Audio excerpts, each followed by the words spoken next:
Desde muito tempo, o ser humano aprendeu a dividir o mundo em duas esferas distintas e complementares: a luz e as trevas. O dia, domínio da luz, tempo para o plantio e a colheita, para o trabalho e o lazer. A noite, reino das trevas, era associada aos ataques de predadores, ao medo da escuridão e do desconhecido. Para as primeiras tribos, a noite era um outro mundo, onde forças invisíveis governavam e os humanos eram indefesos diante de seus poderes sombrios. Quando o sol se punha, era o início do momento de contrição, silêncio e vigília. Os primitivos se escondiam e oravam para que os deuses lhes devolvessem o brilho revelador do sol. Mas a humanidade evoluiu e descobriu as ciências. Passou a entender melhor a natureza.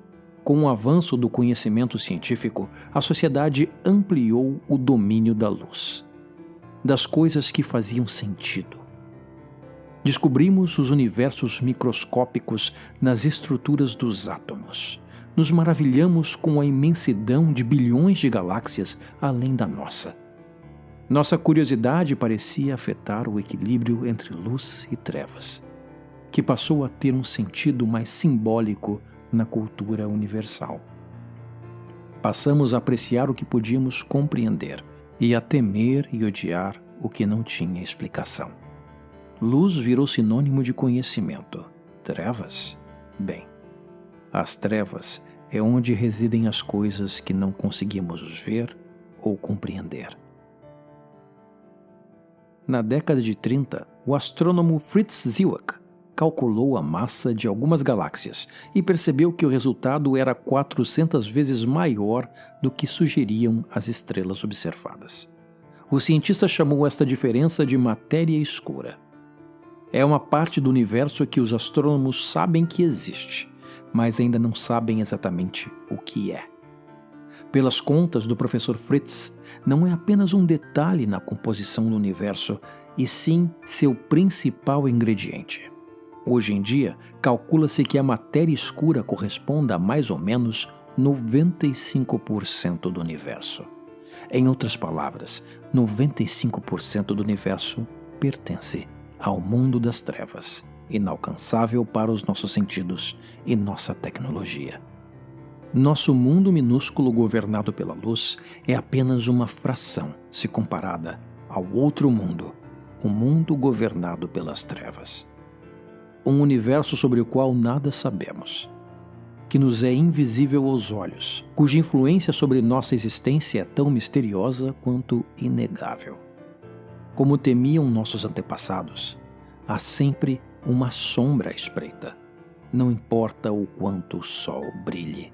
Mas conhecer apenas uma pequena parte do lugar em que vivemos não é uma surpresa para brasileiros. Pelo contrário, é a regra. Nosso país continental tem belezas incontáveis e uma rica história que a maioria de nós desconhece. Esta obra vai levar você a uma dupla jornada pelo desconhecido, o cultural e o sobrenatural, pelos mais variados cantos do país. De cada estado brasileiro, selecionamos uma história sobre um local considerado assombrado por moradores e visitantes. O objetivo não é comprovar ou desacreditar tais relatos, e sim falar de nossa cultura, nossas tradições. Mas também vamos olhar através da cortina entre luz e trevas, coletar relatos, investigar depoimentos e registros sobre acontecimentos fantásticos. A cada capítulo, você conhecerá um local e as incríveis lendas que cercam aquele ambiente. Seu lugar de honra está reservado na plateia deste espetáculo. Prepare-se para desbravar o Brasil sombrio.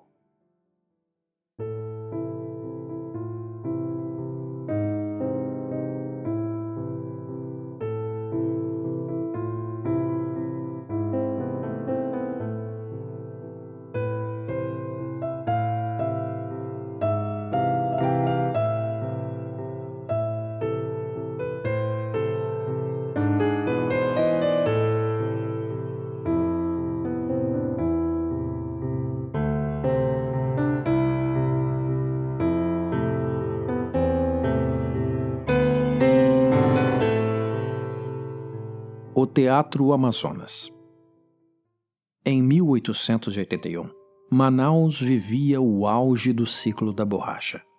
Era uma das mais prósperas cidades do mundo, embalada pelas riquezas da seringueira, altamente valorizada no admirável novo mundo da Revolução Industrial.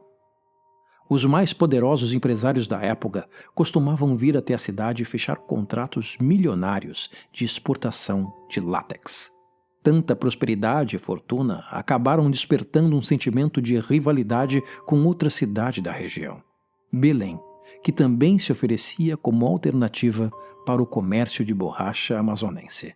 Buscando seduzir os investidores mais exigentes, Belém iniciou a construção do Teatro da Paz, uma casa de ópera nos moldes dos melhores teatros do mundo. O empreendimento acabou mexendo com o orgulho dos cidadãos amazonenses. Se Belém pode, Manaus deve, diziam os cidadãos mais passionais. O deputado A.J. Fernandes Júnior apresentou o projeto de autoria do Gabinete Português de Engenharia e Arquitetura de Lisboa, que foi aprovado pela Assembleia Provincial do Amazonas em 1883. Inicialmente houve uma polêmica sobre a localização do empreendimento. Muitos se opuseram à construção de um teatro no Largo de São Sebastião. Seria de mau gosto erguer um lugar de risos, aplausos e música no mesmo terreno onde escravos eram açoitados publicamente. Muitos sangraram até a morte naquela praça. Mas as obras começaram no ano seguinte. Uma vez que a cidade decidiu que era o momento de enterrar aquele passado triste. Ironicamente, várias ossadas foram desenterradas nas escavações para a fundação do prédio. Arquitetos, construtores, pintores e escultores vieram da Europa para trabalhar no ambicioso projeto. A decoração interna ficou ao encargo de Crispim do Amaral. Crispim coordena também a estrutura do palco. Pinturas, telões de cena, bastidores, as engrenagens para o maquinismo do palco e assentamento de cadeiras da plateia, além do frontão externo, onde figuram em baixo relevo as alegorias da ópera e da arquitetura. Para os amigos mais próximos, Crispim confessou sua fonte de inspiração secreta. Durante os trabalhos em Manaus, o artista era constantemente atormentado pelo som do choro de crianças. Vultos atravessavam seu campo de visão durante as noites de trabalho nas galerias. Era como se o teatro fosse constantemente visitado por crianças zombeteiras. Crispim acabou incorporando essas imagens no que se tornaria sua pintura mais conhecida. No pano de boca do palco, uma mulher repousa sobre as águas, rodeada por figuras semelhantes a zéfiros. Uma homenagem às misteriosas crianças que lhe fizeram companhia em sua empreitada amazonense. Durante 13 anos, as obras do Teatro Amazonas também foram marcadas por infortúnios e trágicos acidentes. Um exemplo particularmente sombrio é o grandioso lustre dourado com cristais, importado de Veneza, que ainda hoje desce até o nível das cadeiras para manutenção e limpeza. Acredita-se que o famoso lustre tenha empalado um dos técnicos responsáveis pela instalação.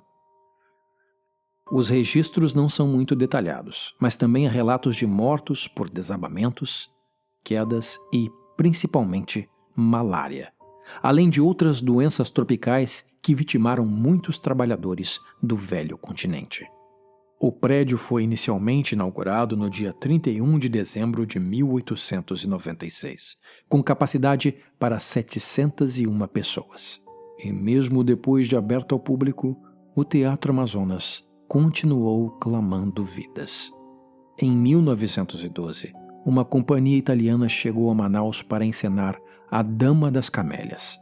Um dos astros da companhia, o respeitável ator Frederico Rossi, interpretava o pai de Armand, personagem reservado para os intérpretes mais experientes. Mas durante o ensaio geral, ele desfaleceu em cena. Plenamente trajado de figurino e maquiagem, vítima de malária. Em 1965, o diretor B. de Paiva encenava a peça Um Uísque para o Rei Saul. Na véspera da estreia, uma jovem e promissora atriz ensaiava no palco do Teatro Amazonas para uma plateia de amigos. De repente, sua performance foi interrompida por um grito de horror. O assistente do diretor, um argentino que fazia a contra-regragem do espetáculo, encontrou um homem idoso vestindo roupas do século XVIII e um triste sorriso no rosto. A figura fez uma reverência ao assustado rapaz e desapareceu em pleno ar. O assistente fugiu aos berros, interrompendo a jovem atriz Glauce Rocha, que ensaiava no palco logo acima. Como afirmaria um dos administradores do Teatro Amazonas, toda ópera que se preza tem o seu fantasma, ou vários deles. A pianista Jerusa Mustafá preparava-se para um recital no Teatro Amazonas. Como toda virtuosa musicista, Jerusa primava pela preparação acústica do ambiente onde se apresentava. Por isso, pediu para praticar por algumas horas sozinha antes do espetáculo. Depois de alguns momentos absorta numa execução inspirada, Mustafá ouviu aplausos vindos da plateia. Surpresa, virou-se para agradecer, mas não havia mais ninguém no recinto. Foi a última vez que Jerusa ensaiou sozinha no Teatro Amazonas. Segundo o poeta Farias de Carvalho, há quase um elenco completo de almas torturadas vagando pelas coxias do Teatro Amazonas. Muitos artistas europeus sucumbiram aos males dos trópicos e ficaram por ali mesmo. Talvez por não haver repouso eterno melhor para um ator que o próprio teatro. No entanto, outros espíritos residentes não encontraram fins tão pacíficos. Em 1899, o maestro brasileiro Genivaldo Encarnação encantou-se com o Teatro Amazonas. Não apenas com o teatro, é importante que se diga. Conhecido bon vivant, Genivaldo se tornou um assíduo frequentador dos cabarés amazonenses, em especial da tradicional Pensão da Mulata, onde o regente conheceu e se apaixonou perdidamente por Gioconda, uma italiana de olhos azuis e cabelos loiros. Genivaldo tentou resgatar sua amada e levá-la consigo para o Ceará, fazer dela uma mulher honesta. Mas Torres, o dono do cabaré, não estava disposto a deixar sua única galega ser resgatada. O maestro, por sua vez, estava hipnotizado pelo amor. Planejou uma fuga na madrugada. O plano era colocar Gioconda em um navio e fugir pelo rio. Torres o surpreendeu quando o casal tentava deixar a pensão. Os ânimos se exaltaram. Genivaldo levou 8 facadas e jamais deixou Manaus. Ainda hoje, as histórias e os relatos misteriosos são um espetáculo à parte no Teatro Amazonas. Algumas pessoas dizem que é possível ver vultos e ouvir vozes nos camarins e camarotes. Aplausos ecoam em salas vazias. Refletores piscam no meio da noite. Funcionários relatam que vários objetos desaparecem e reaparecem sem qualquer explicação. Entre os funcionários mais experientes do Teatro Amazonas, é costume dizer que só é possível avaliar um novo contratado depois de seu primeiro encontro com o elenco fixo da casa. Não são muitos os que escolhem permanecer no emprego depois desta entrevista final.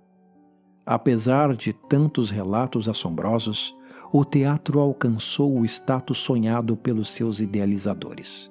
Um símbolo de uma era de progresso e riqueza. Um motivo de orgulho para os cidadãos da cidade.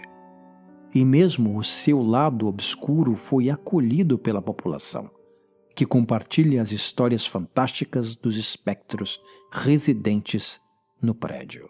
Dizem, por exemplo, que todos os anos, no dia 31 de dezembro, aniversário do teatro, é possível ouvir a ópera La Gioconda, sussurrada integralmente, sob a batuta do maestro Genivaldo Encarnação.